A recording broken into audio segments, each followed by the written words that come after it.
Hi friends, இன்றைக்கி முஸ்லீம் மீட்டு பிரியாணியோட மசாலா ரகசியம் என்னன்றதை இந்த வீடியோவில் பார்க்கலாம்.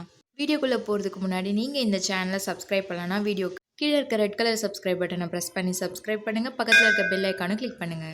பிரியாணி மசாலா பண்ணுறது ரொம்ப ஈஸிங்க. ஆனால் இது தெரியாமல் நிறைய பேர் கடைகளில் இருக்கக்கூடிய கெமிக்கல் ஆட் பண்ண பிரியாணி மசாலாலாம் வாங்கி யூஸ் பண்ணுறாங்க. ஸோ இனி வீட்லேயே பிரியாணி மசாலா எப்படி பண்ணுறதுன்றதை நான் சொல்கிறேன். 2 துண்டு பட்டை, 2 ஏலக்காய், 1 டேபிள் ஸ்பூன் அளவுக்கு சோம்பு, 1 நட்சத்திர சோம்பு, 2 கிராம்பு, 1 பட்டை இலை, இது எல்லாத்தையும் போட்டு நல்லா வறுத்து எடுத்துக்கலாம். இது கூட 1 டேபிள் ஸ்பூன் அளவுக்கு தனியாவும் ஆட் பண்ணிக்கோங்க. நான் தனியாவை ஆல்ரெடி செப்பரேட்டாக வறுத்து அரைச்சி எடுத்து வச்சுருக்கேன், அதனால் நான் இது கூட வறுக்க ஆட் பண்ணல. பாருங்கள், சோம்பு வந்து இந்த மாதிரி வறுபட்டதுக்கப்புறமா ஸ்டவ் ஆஃப் பண்ணிவிட்டு இதை நல்லா ஆற விட்டு ஒரு மிக்ஸி ஜாருக்கு மாற்றிக்கலாம். இது கூட நான் தனியா பவுடரும் ஆட் பண்ணி நல்லா அரைச்சி எடுத்துக்கிறேன். நல்லா ஃபைன் பவுடராக ஆக்கிக்குங்க.